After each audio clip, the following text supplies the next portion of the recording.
Assalamualaikum warahmatullahi wabarakatuh. Perkenalkan, nama saya Muhammad Farhan dari kelas PBA 3W. Baik, di sini saya akan menjelaskan materi yaitu tentang levelisasi dan standar pembelajaran bahasa asing ataupun bahasa Arab. Nah, dalam pembagian level penguasaan pembelajaran bahasa ini, para ahli juga ada yang membagikannya kepada 3 level, yaitu level pemula, level menengah, dan level tinggi. Nah, pembagian level ini tidak identik dengan tingkatan sesuatu satuan pendidikan ataupun di MI, MTS ataupun MA. Pelevelan ini fokus pada tingkat kecakapan penguasaan bahasa yang dipelajarinya itu. Si keterampilan bahasa level pemula ini adalah istimewa itu sekitaran 40%-an dan kalam sekitar 40%. Kemudian kiroah 15% dan kitabah 5% dengan penguasaan kosakata itu sekitar 750 sampai 1000 kata. Sedangkan porsi keterampilan bahasa level menengah ini istimewa kalam itu sekitar 40%. Kemudian kiroah sekitar 40%-an dan kitabah 20%. Dengan penguasaan kosakata ini sekitar 1000 sampai 1500 kata. Kemudian sedangkan untuk tingkat tinggi istimewa dan kalam ini sekitar 40%, kemudian kiroahnya sekitar 40% dan kitabah 20%. Dengan penguasaan kosakata itu sekitar 1500 sampai 2000 kata.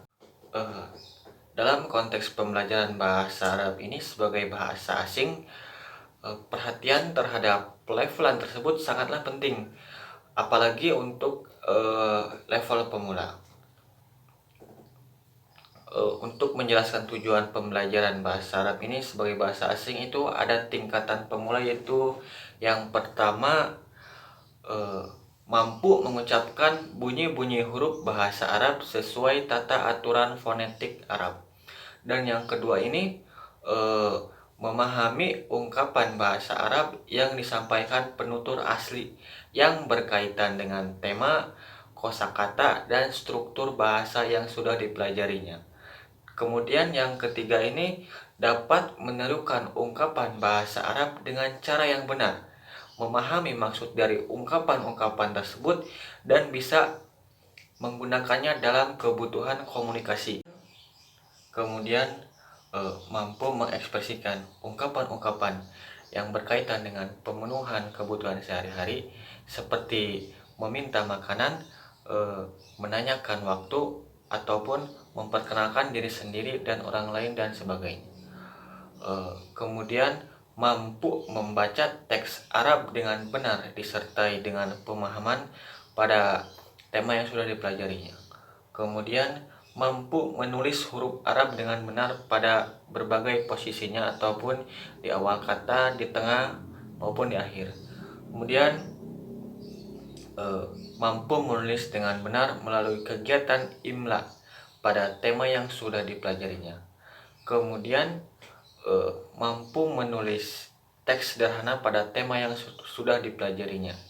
Secara lebih rinci, para ahli mendeskripsikan tujuan atau kompetensi bahasa Arab ini sebagai bahasa asing untuk pemula dalam 4 kemahiran bahasa, yaitu istimewa kalam, kiroah, dan kitabah.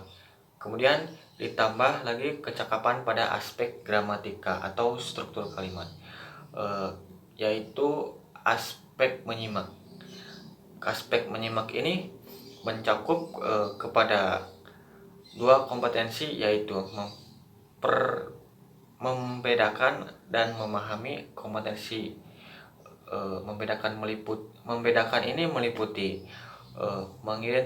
mengidentifikasikan bunyi huruf Arab dan membedakan huruf pendek dan panjangnya, ataupun membedakan bunyi dan simbol tulisannya.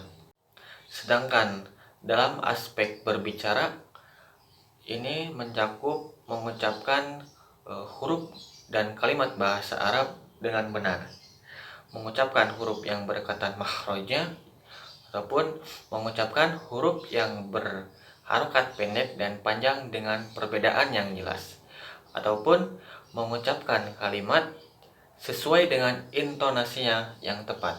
Kemudian dalam aspek membaca ini, melafalkan bunyi huruf Arab ini dengan benar, membaca kalimat secara lengkap sesuai dengan harokatnya di saat membaca nyaring, ataupun membaca kalimat atau telinga sederhana secara ekspresif, dan memahami makna kata secara kontekstual. Kan dalam aspek menulis ini, menulis huruf, kata, dan kalimat ini dengan tulisan yang dapat dibaca oleh orang lain. Kemudian mengetahui kaidah tata tertib, tata tulis Arab. Kemudian menulis dari kanan ke kiri, menulis teks yang diimlakan dengan benar, kemudian merangkai huruf menjadi kata, menyusun kalimat sederhana sesuai dengan gramatika yang diprogram. Dalam aspek gramatika ini menggunakan isim nakiroh dan makrifat, menggunakan isim isaroh, menggunakan kata ganti ataupun domir, mengetahui jenis kata dalam bahasa Arab ini, kemudian menggunakan kata mufrad, musanna, dan jamak, ataupun menggunakan domir, kata ganti, menggunakan berbagai kata tanya ataupun menggunakan kata kerja sesuai waktu ataupun madhi, mudhari, ataupun amr.